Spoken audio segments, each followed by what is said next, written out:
You helped set up the meeting this week between Donald Trump and the Mexican president. What was the point of that meeting?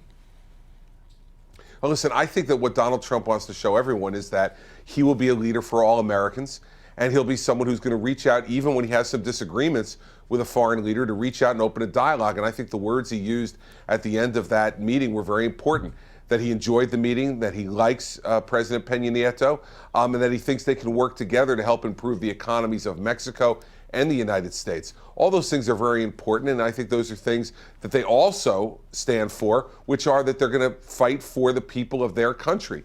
I don't think anyone would expect anything less from a President Trump or a President Peña Nieto, but I think the meeting was to make sure everybody understands that this is going to be a president who will work with our allies to make sure that lives of citizens in both countries improve over the next 4 years.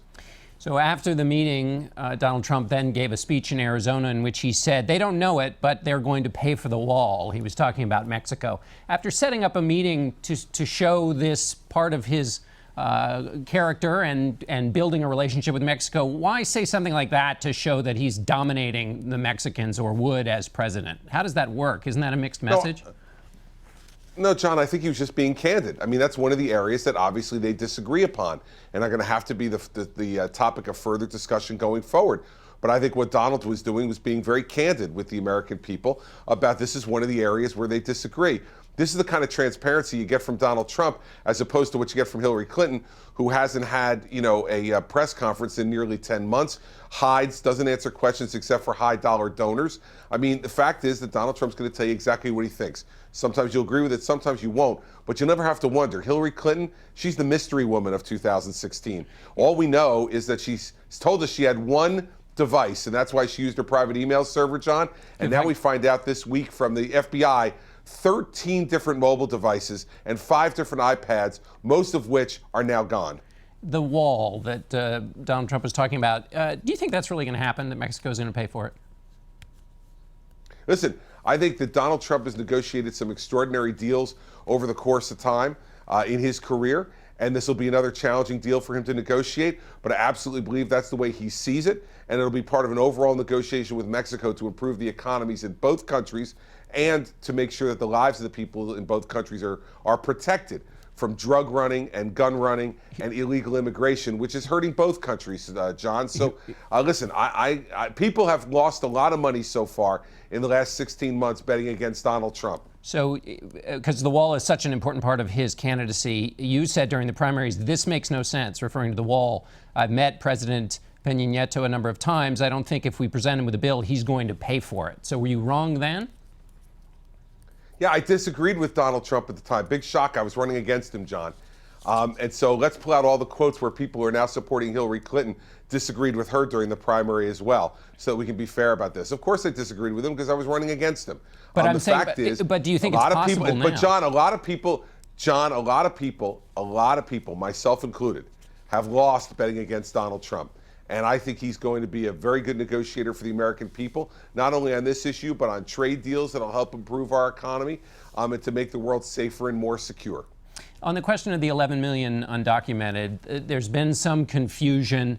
And Donald Trump at one point said they would be leaving America so fast it would make your head spin.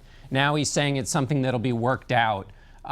In the way we've seen immigration talked about, that kind of softening, to use his word, usually is a prelude to not ultimately dealing with all 11 million. That's what it feels like here. Why is that not the case? Why is this not basically moving away from his position he had in the primary? Listen, we want candidates and leaders to listen, and if they hear new information or different information that leads them to conclude different things in their positions, we want them to do that, John. We don't want people stuck in cement. Be really clear. Donald Trump is going to get rid of very early on the 2 to 3 million criminals that are here illegally in this country. That will be priority number one. And once we remove those 2 to 3 million from the country, return them to their countries of origin because of their criminal conduct, then I think what Donald Trump wants to do is take a deep breath and look at where we are in the country then and find a humane way to deal with those who remain.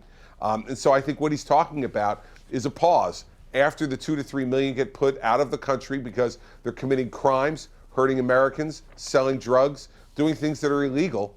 Once those people get dealt with first, and I think everyone agrees on that issue, then we can deal with the remaining 8 million people. That's what Donald Trump wants to do. I think that's the humane way to deal with it.